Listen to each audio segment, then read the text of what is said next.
Saya ke Pak Agus Lena dulu, Ketua Koperasi.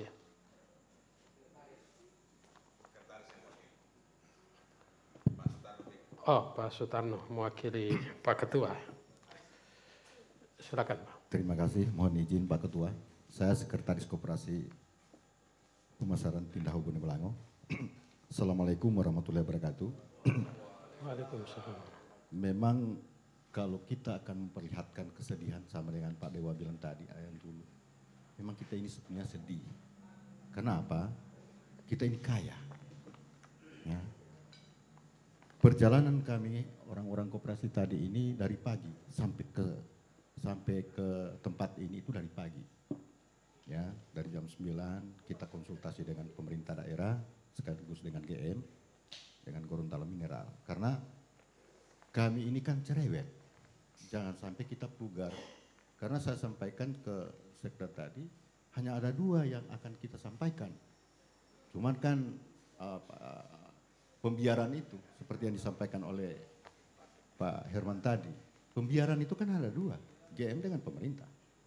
Nah sehingga kalau kami tarik dari tema yang digagas oleh Forum Demokrasi Gorontalo ini, miliaran rupiah dari tambang batu hitam tak berizin, siapa yang diuntungkan? Kami tidak akan menjawab itu. Kalau siapa yang dirugikan ya daerah. Kalau siapa yang dirugikan saya jawab daerah. Karena mudah-mudahan yang diuntungkan itu akan dijawab oleh penegak hukum. Asal diseriusi seperti yang disampaikan Pak Dewa tadi. Nah, memang runutan dari kejadian, kenapa kami ada koperasi? Koperasi ini digagas sejak rapat Forkopimda pertengahan tahun lalu. Ya, kami teriak karena tidak mungkin Pak Dewa memperjuangkan dirinya untuk dapat izin di sana misalnya. Nah, kalau wadah kemungkinan besar ada. Sehingga Pak Bupati mendorong koperasi ini terbentuk. Sejak tanggal 28 Agustus tahun 2021 kita punya akta. Nah, kita berjuang Pak. Nah, seperti apa yang disampaikan oleh Pak Yuriko tadi, bahwa Undang-Undang Minerba ini jelas sebetulnya. Ini saya bacakan di hadapan Pak Sekda tadi.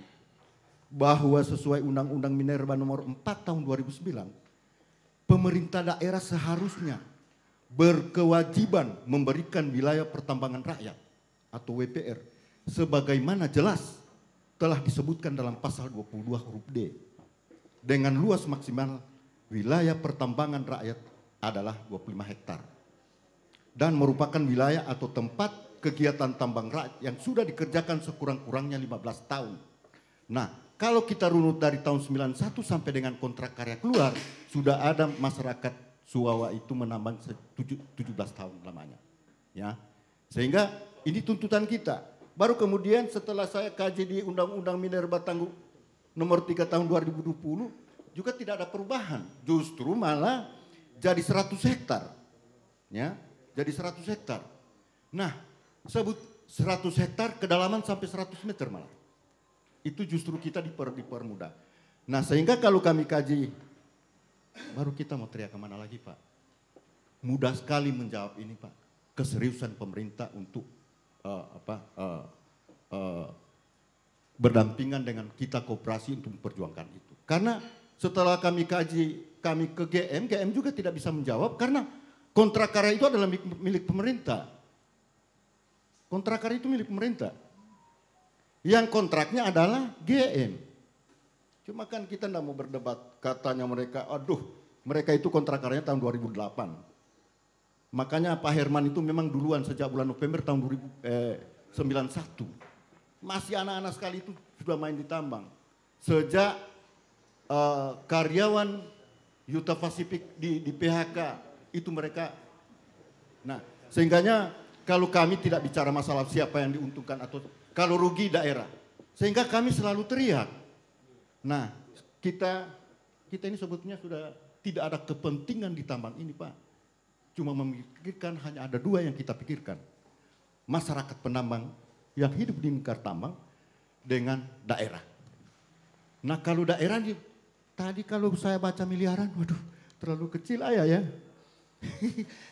Terlalu kecil, makanya Pak Dewa ngeri saya kalau cuma baca Kalau mungkin tema ini diganti triliunan rupiah, aduh, enak sekali Pak.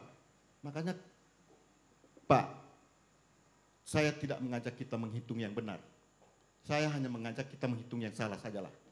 Jika satu koli itu kita menghitung 3 kilo saja perak, berarti satu koli itu ada 30 juta. Hitung saja berapa ribu kontainer yang sudah terkirim ke Surabaya itu. Ini kajian kita, kajian salah kita Pak. Baru kita akan teriak kemana? Kita akan teriak kemana?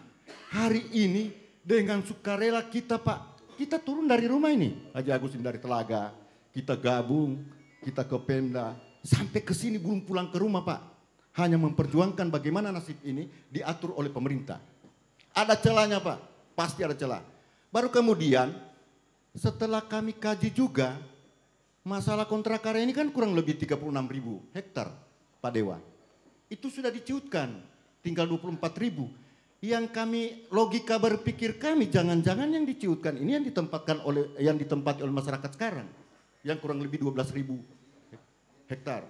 Nah, ini logika berpikir kami.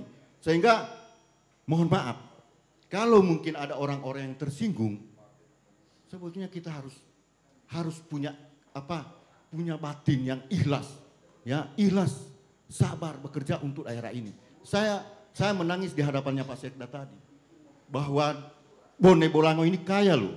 Saya pernah diundang oleh Pak Kris, saya sampaikan Pak Kris, coba tolong ini, kita ini kaya loh.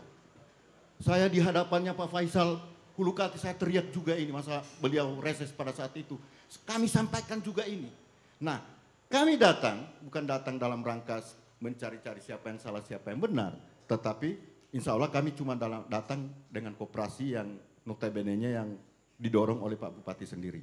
Sehingga mungkin kalau saya teringat dulu, masih zaman belum ada listrik, pengiriman buti Pisuna, orang cuma jaga kipas dekta. Mungkin yang kontainer ini cuma dikirim orang pakai ini Pak Dewa. Pisuna mungkin orang kirim kayak Pisuna itu, sehingga tidak jelas tuannya. Ini saya kira-kira mahela Allah tati lo Pisuna titi, bahwa orang kipas langsung terbang sampai di Surabaya. Nah sehingga apa yang disampaikan oleh Pak Yuriko tadi, kita tidak tahu tuannya. Bukan kita tidak tahu tuannya, takut kita mengungkapkan itu. Ya takut. Jangan sampai terus terang saja Pak, kami jalan tadi, ada yang ikuti kita Pak. Tadi kita, di mobil itu kita diikuti. Ya terus terang saja nih. Nah sehingga baru kita ini mau sebut yang benar bagaimana nih. Apakah Bapak dan Ibu ini bisa membantu kita dalam menggagas misalnya kebenaran ini harus kita ungkap misalnya. Ya kalau kita dengan koperasi insya Allah kontribusinya untuk daerah ada Pak. Barangkali saya tidak dalam rangka menjawab siapa yang diuntungkan Pak, tapi kalau siapa yang dirugikan saya jawab daerah. Terima kasih. Assalamualaikum warahmatullahi wabarakatuh. Ya, daerah dan warga Bone Bolango ya. Iya. Ya, Bapak tadi diikuti itu dikira bawa batu hitam ke sini. Sebenarnya tujuan dari dibentuknya koperasi itu untuk apa? Ya itu tadi, mengamankan itu. Sekarang begini, orang yang hidup di lingkar tambang itu ya orang Bone Bolango lah. Sebetulnya kalau kita bicara masalah yang mencicipi tambang di sana itu bukan cuma orang Bone Bolango, hampir seluruh Indonesia. Ya, karena orang Garut itu banyak di sana loh. Ya, sehingga harus kita perjuangkan itu. Memang benar apa yang disampaikan oleh Pak Dewa Diko tadi. Bone Bolango itu tidak pernah terdampak oleh Covid ini. Karena masih berproses itu. Cuma kan kasihan daerahnya. Kasihan daerah. Saya pernah rekod ya dengan Pak Herman Wartabone itu tahun 2020 Pak Herman ya. Cuman 12 hari itu hampir 10.000 koli. 12 hari. Tanggal 1 sampai dengan tanggal 12. Itu hampir 10.000 koli Pak. 20 kontainer. Itu makanya kan kalau kita bicara ini, jangan-jangan saya pulang ini ada yang nembak saya lagi. Ini sebetulnya membutuhkan kedewasaan kita untuk berpikir. Kalau penegak hukum jujur Pak, insya Allah semuanya akan terselesaikan seperti yang diharapkan oleh Pak Dewa. Terima kasih. Assalamualaikum warahmatullahi wabarakatuh. Waalaikumsalam warahmatullahi wabarakatuh.